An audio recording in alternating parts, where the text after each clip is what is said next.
So I'm back with Bayonetta 2. I finally managed to finish the game after about 15 or so hours. That's including the insane amount of cutscenes in this game. I figure that without the cutscenes, this game gets chopped down about 9, 10 hours at most. There is a lot of story there.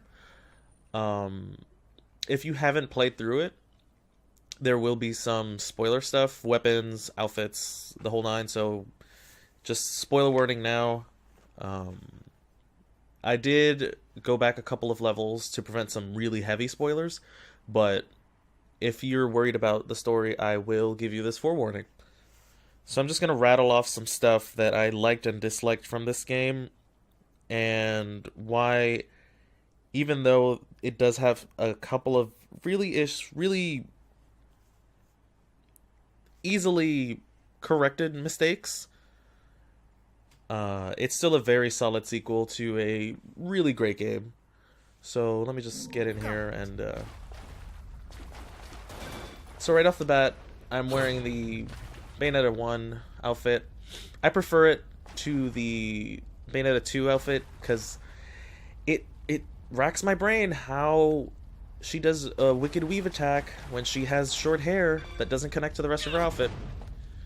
So I swap back. Once you finish the game, you do get this. You get her default first game outfit. You also get some cool weapons, which I will show off as soon as I figure out how. So you end up getting her original handguns, Scarborough Fair, and you do end up getting the handguns from the first game as well. Same standard attack, it's basically the same standard weapons. Does the same amount of damage, I believe, as your Love is Blue.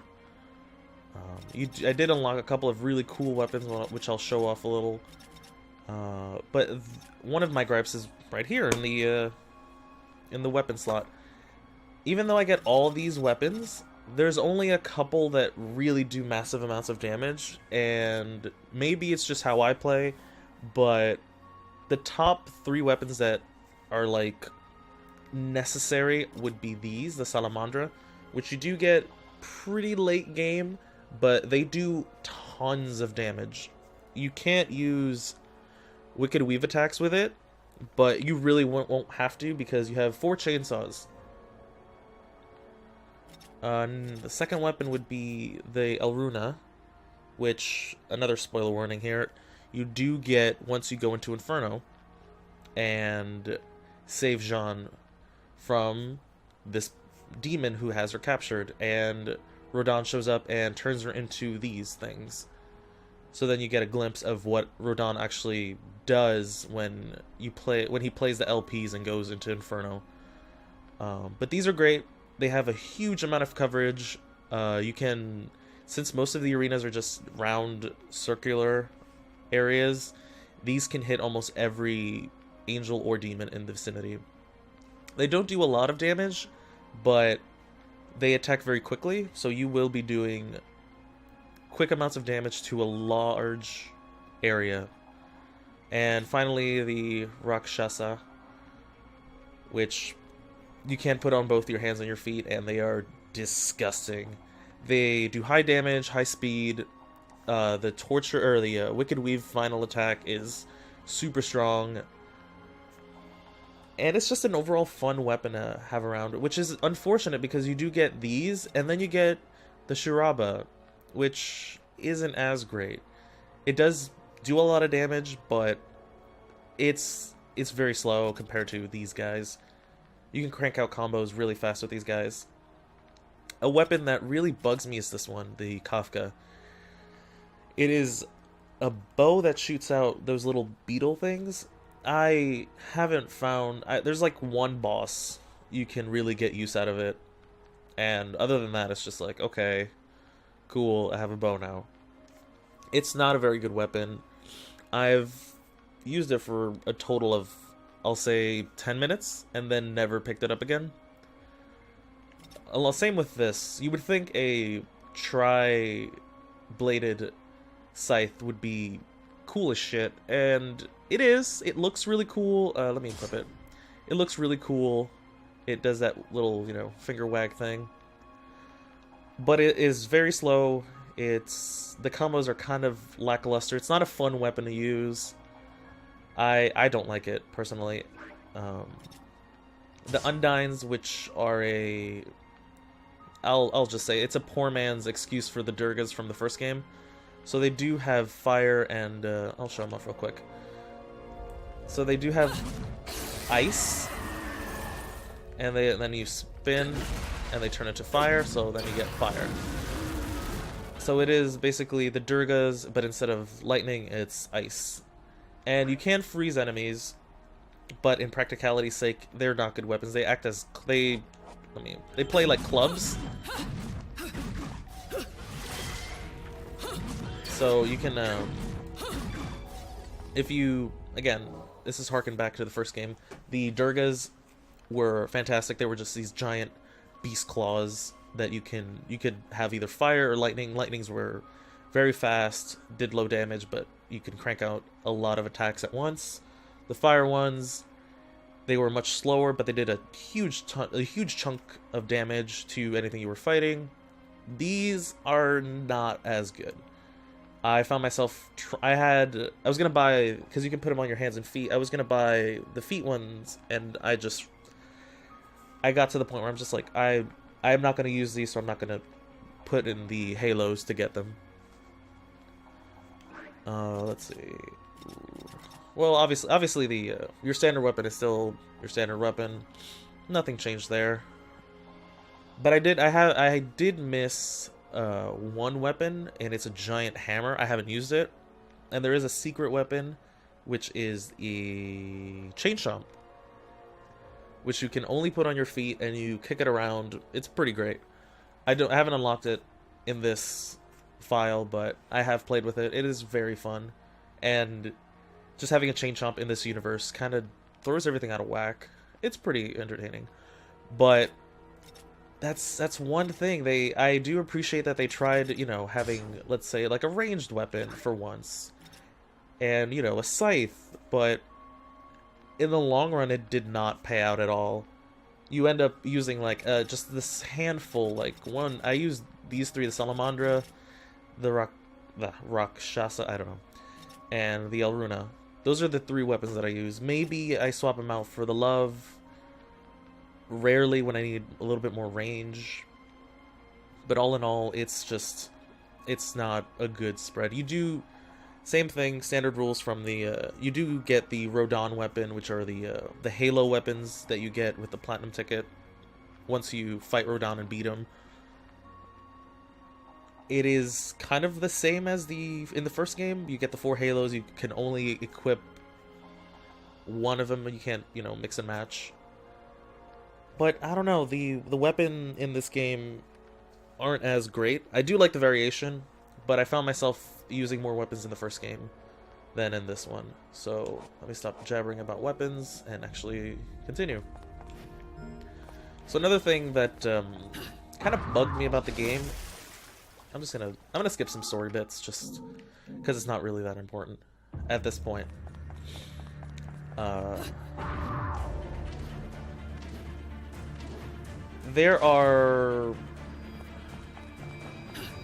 this is reminiscent of the first game. You scale this tower and, stuff happens. Some of the angels that I've encountered just kind of show up. So this is what I'm telling you about the Alruna. They do tons of damage at a long range, and they crank out some strong-ass combos. You've been naughty. So the angels that you encounter, some of them just kind of show up. In the first game, every new angel encounter was an event. Like, a good one that I like to reference a lot is the Joys. When they show up, they were mimicking you. Aww. Outta here. So in the first game, the Joys were mimicking you. And there's this like dance off, and then I hate these things.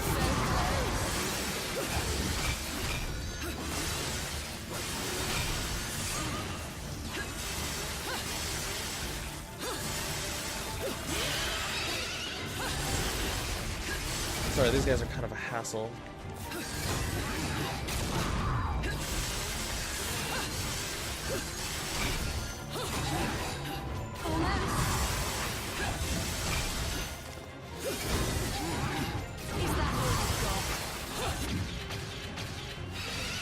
But anyway, the joys, they were mimicking you, and then, you know, you have a dance-off, and then it reveals that, oh god, it's an angel, and, you know, you have to kick the shit out of them.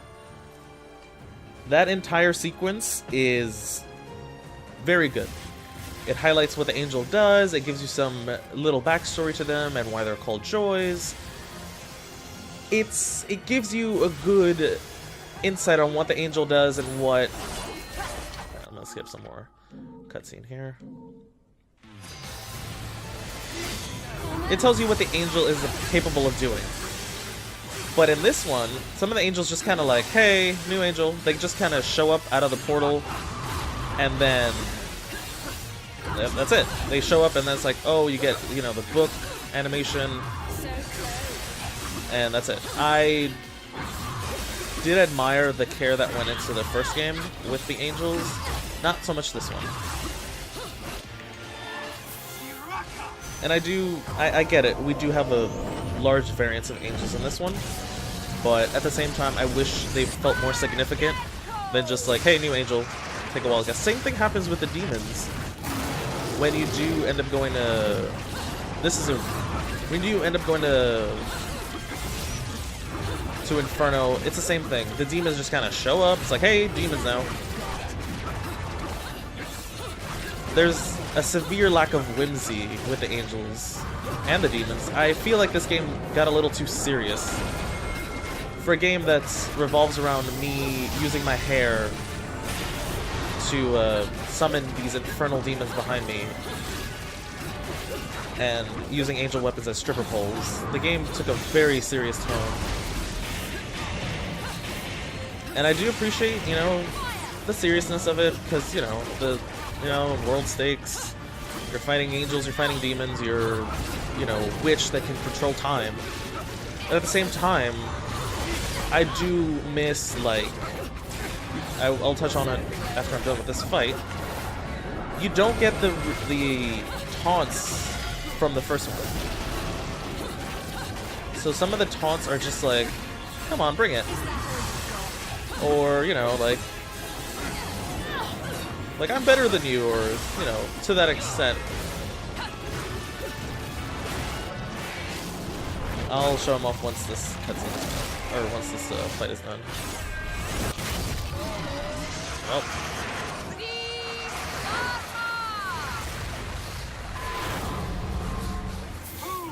I will say these cutscenes are still very, very cool.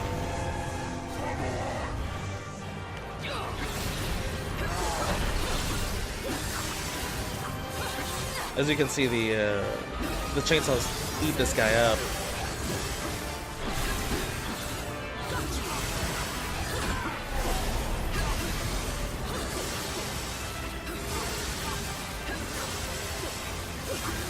One thing this game does do really well that the first one didn't do, the setting.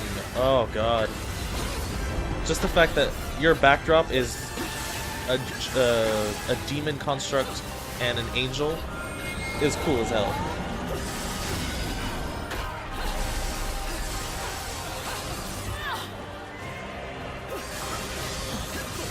And you do end up going to a more varied collection of places than in the first one, for sure. Like, you end up going to Paradiso, of course, you end up going to Inferno, you go to this place where we are now. Later on, you go to other places that I won't mention, but...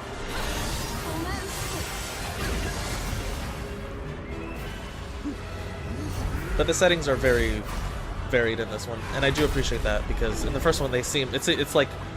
It seems like you spent most of your time in Vigrid.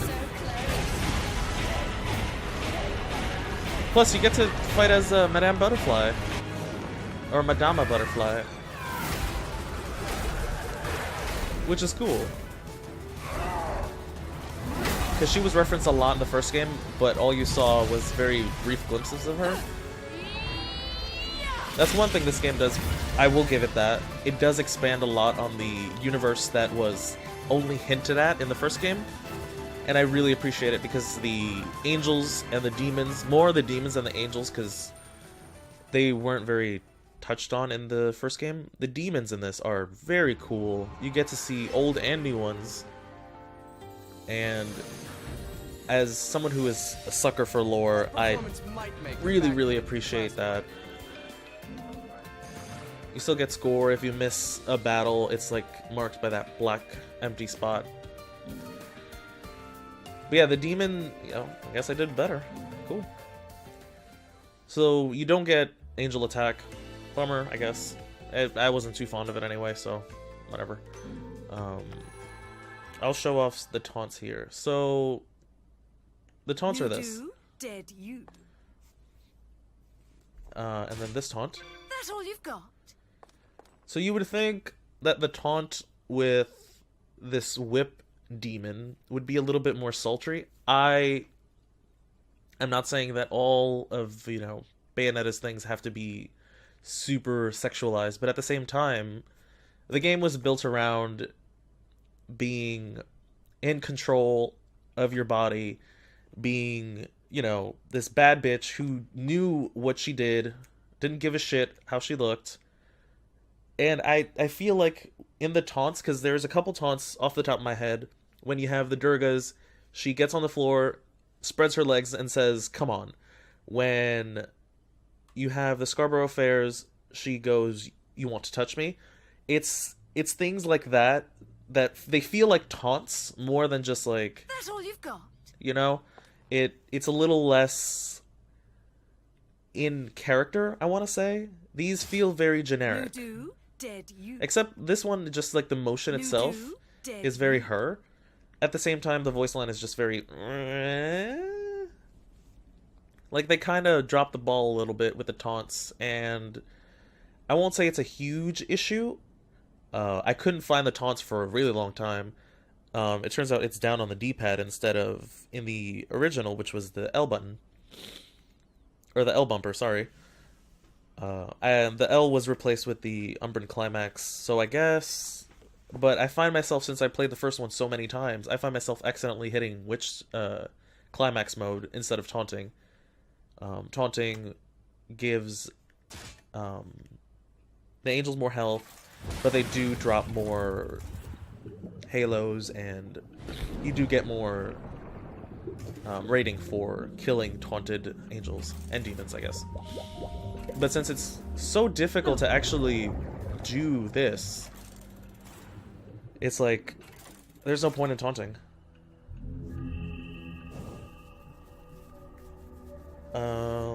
Let's see.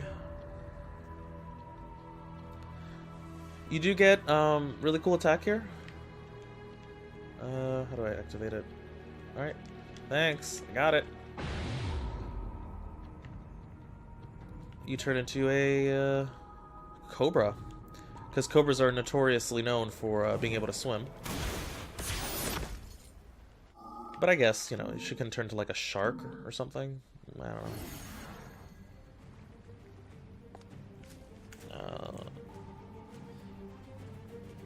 Earlier in the game, there was an issue I had with some of the dialogue. That little dude...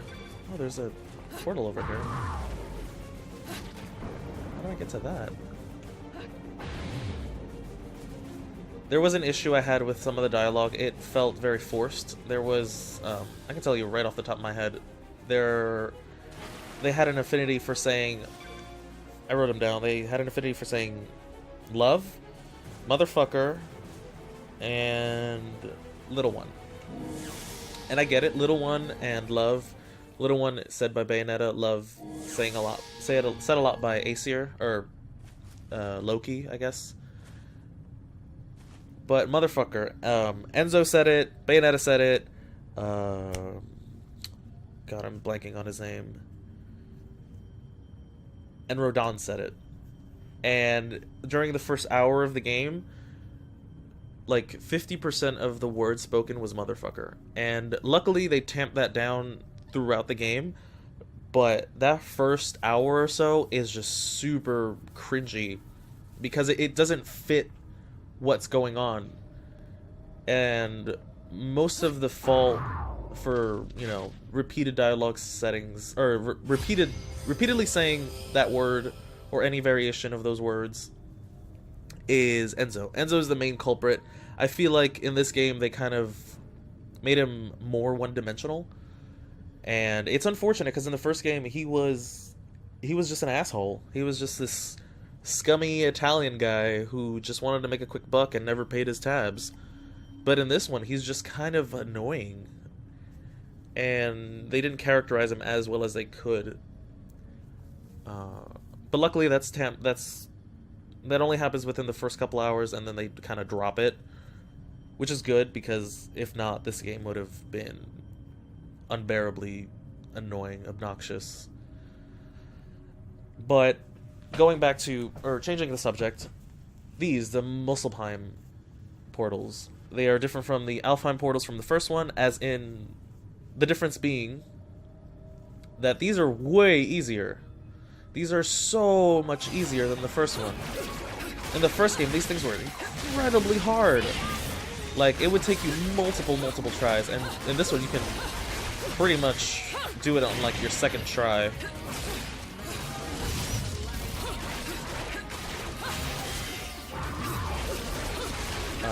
I get it why they lower the difficulty a little bit, but at the same time, they don't feel as it doesn't feel as rewarding when you actually beat it. It just kind of feels like,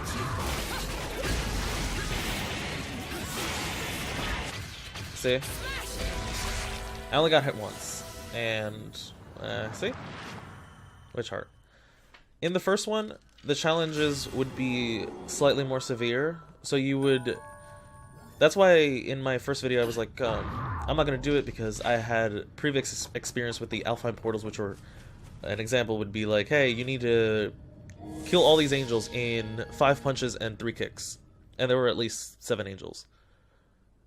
That level of difficulty was present, and now in these it's like, hey, kill all these angels but don't get hit, or kill all these angels but you can't activate witch time, or, you know, things that are super, they're not as difficult as they think it is, or maybe they do think it's difficult. Alright, I'm not gonna fight these guys because that'll take too much time. And it's unfortunate because I've pictured the Alfheim portals were very endgame heavy. When I first played Bayonetta 1, I am comparing, again, Bayonetta 1 and 2. Since it's a sequel, I'm going to continuously compare it, because a sequel of a game should improve on it, not remove things from it. I'm looking at you, Destiny 2. In the first one, I left all the Alfheim portals until I got every weapon, because they were super hard. I'm like, okay, I'm not going to bother with these until I have every weapon, because I'm going to get my ass kicked in all of them. But in this one, it's like, if I see an Muspelheim portal, I just do them, because I know it's not going to be difficult.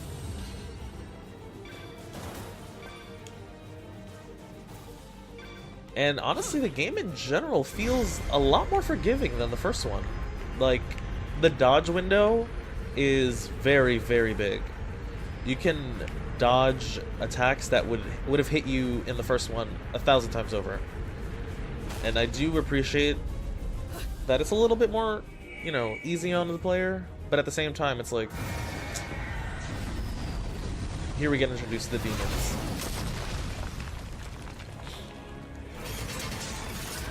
Like, I do understand why they made it slightly easier, because the first one was really challenging, but at the same time, it's like, I play Bayonetta for the difficulty curves. An infernal? They don't look like your kind of normal attention. A friend, love? There it is. I think my friends and I might have had a falling out. Why would infernals be after me? Something's up. The balance of powers that keep things in check don't feel right, does it? Good to know some of you are keeping your part of the contract. Let's do this. Is that all you've got? And I know some people... I am playing this on normal, sure. But in Bayonetta 1, playing it on normal was incredibly tough. The only sense of difficulty I got was fighting against the Infernals. The Infernals are actually pretty tough, comparatively speaking, to the Angels. But at the same time, it's still not difficult enough. And I know I could just like, oh, I could just bump it up to hard, but that's not the point. In the first game, everything felt more challenging. Like, you felt like accomplished once you killed a boss or defeated a group of enemies. This one is just like, okay, I guess we'll have to plow through these guys.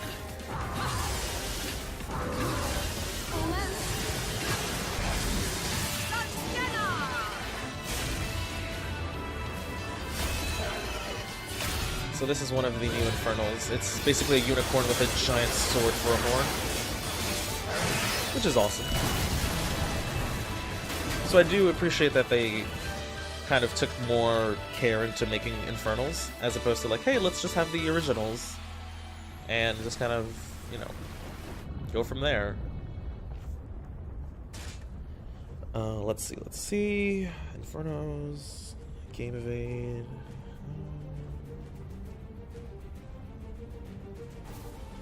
There's a... So, touching back on the story, there is... In the first game, it is... Once you... I mentioned the Platinum ticket.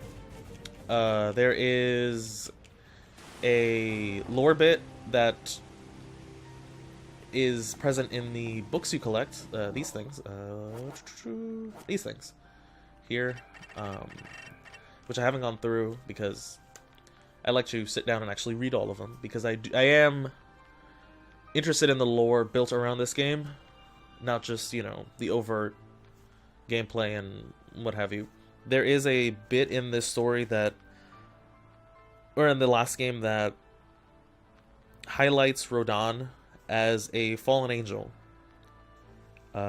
He was a Lumen Sage almost, but during one of the battles for Paradiso, he fought against Paradiso, and then they cast him out, and he became basically a demon, sort of.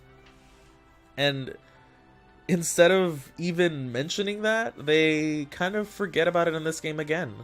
And it's incredibly frustrating, because in the first Bayonetta, when you got the Platinum ticket and you fought Rodin, he was dressed as a Lumen Sage, and when I saw that, I'm like, what the fuck? Because up to that point, I hadn't really cracked open any of these books, and I kind of just like, oh, what's this? And I bought it, and I see Rodin, and he turns into a Lumen Sage. I'm like, what is the context of this? And then I went back, and I read it, and I'm like, oh, okay. So in this game, it's kind of the same thing, but instead of a Lumen Sage, he turns into a full demon. So it's like, you could have... I don't know if you could have done a subplot, because there's already 2 concurrent stories going on. Maybe you could have somehow weaved that into the game instead of just like, okay, so Rodin is now a full-fledged demon instead of, you know, a Lumen Sage from the first one. I mean, there is obviously Bayonetta 3 coming out, so maybe they'll finally address Rodin and why he became basically a weapons dealer instead of, you know, trying to get back to full potential. But that's one thing that really bothered me in this game, that they overlooked Rodin's backstory, and then he does have a scene later in the game, which is very... What am I leaning to? It's very showing of what happens when he makes a weapon for you, which is really cool, because it gives him some backstory that's severely needed. Another person that gets kind of This is it. Gets kind of the shaft in this game is Jeanne. The bridge to the heavens should Of be course, right she's above trapped us. in Inferno, but at the same time, she's not. Not really. She's not expanded on again, But you're right. and it bothers me that This is it. Call it a woman's Jeanne was so intuition. prevalent in the first one, and you do get some Women's sort of intuition. backstory. What kind of But in silly this one, comic she book just shit kind is of that? appears in the Still don't know a beginning thing and about at the them. end. Let's just say I have. And plenty I know of they can't experience feature with every nothing character, and then coming they to have to, mind. you know, expand this story. What? I spent which is 500 years not knowing oddly who I enough was. more cohesive than the first I only one. found out the truth recently. It's... You too? Listen, I don't remember a thing. Let me just finish Nothing. this I don't even know dialogue why I'm so section. damn sure I need to go to that mountain. But I know I have to. It's all I know. Does that make any sense? Come now, little one. Can't let the girls know you've got a heart.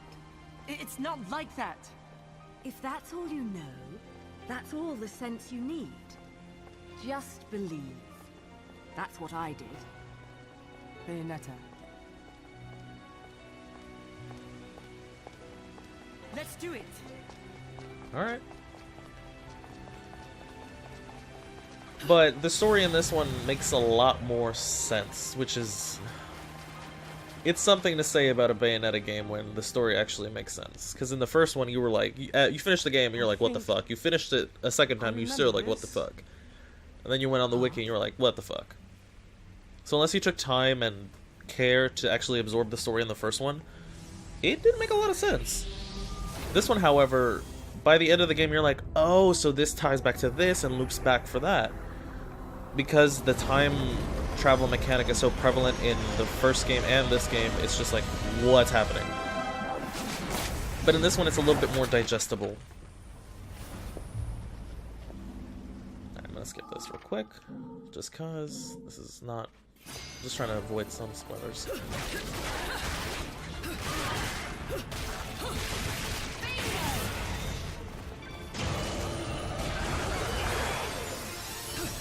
So I'm glad they took a little bit more care with the story in this one, as opposed to be like, hey, let's just mishmash this again.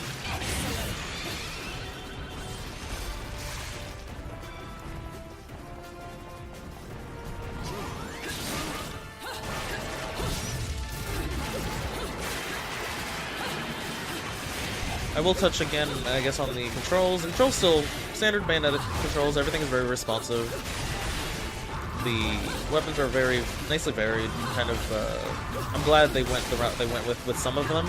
Like, if you did play the previous one, you remember the whips were absolutely garbage. In these, the whips are just phenomenal. So much so that it's one of the very few weapons that I use constantly. Bye.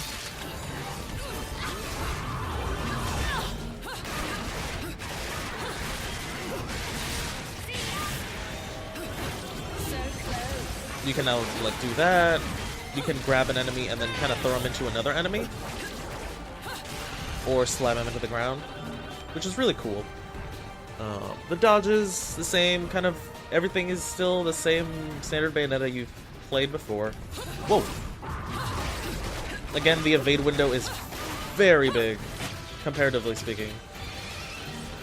So the game does feel slightly easier if you're good at dodging. But at the same time, it's still, you know, nicely challenging. Shit! We're not going to make it.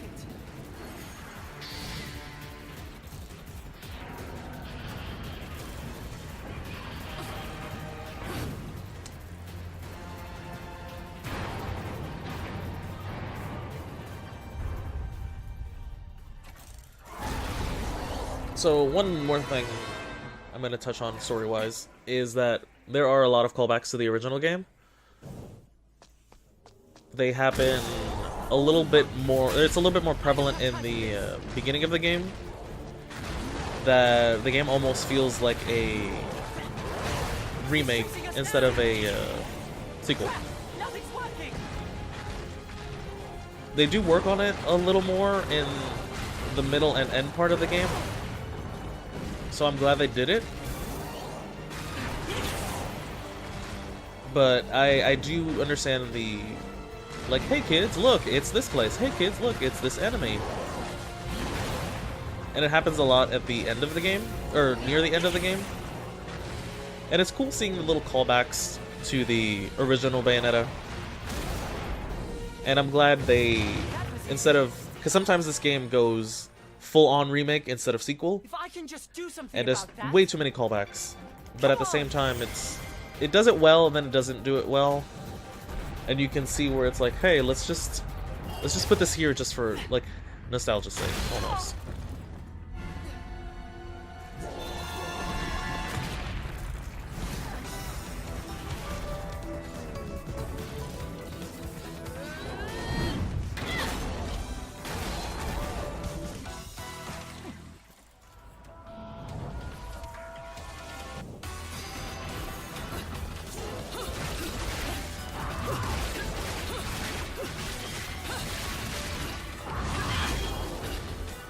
I feel like they're a little bit better on the music as well. You don't hear the same tracks over and over again as much as you did in the first game. The first game, it was 2 songs. The Bayonetta one and the... I don't even remember. I heard it so many times, how do I not remember it?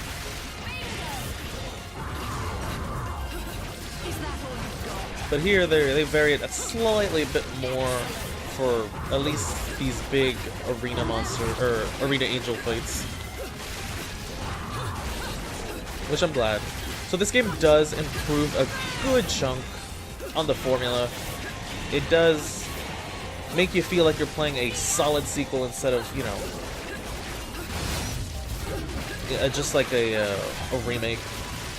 So I'm very happy to play this game constantly, and I'm really glad it came out on the Switch, because this game did not get enough plays on the Wii U. I will say that with full confidence. The only reason I played it was because somebody else had it. I had no intention of playing Bayonetta 2 with a Wii U, because I was not gonna buy a Wii U because it was a Wii U. No, nothing against Nintendo, but the Wii U did not warrant all the games it got, honestly.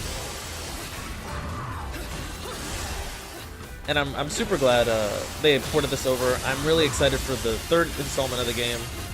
If they continue their streak, if Kamiya directs it, I know it's going to be good. Because that man can direct the fucking game. But this has been Bayonetta 2. And why I cannot stop playing this game? Flaws and all, this game is still very solid, and I will play it for probably years to come. I guess really quickly, I will thank this Pro Controller. I sold my bone marrow for it, and it was very much worth it. Not that bad, I guess. This game plays exceedingly well with it, so grab yourself a Pro Controller, grab yourself Bayonetta 1 and 2, and play the shit out of it. You will not regret it.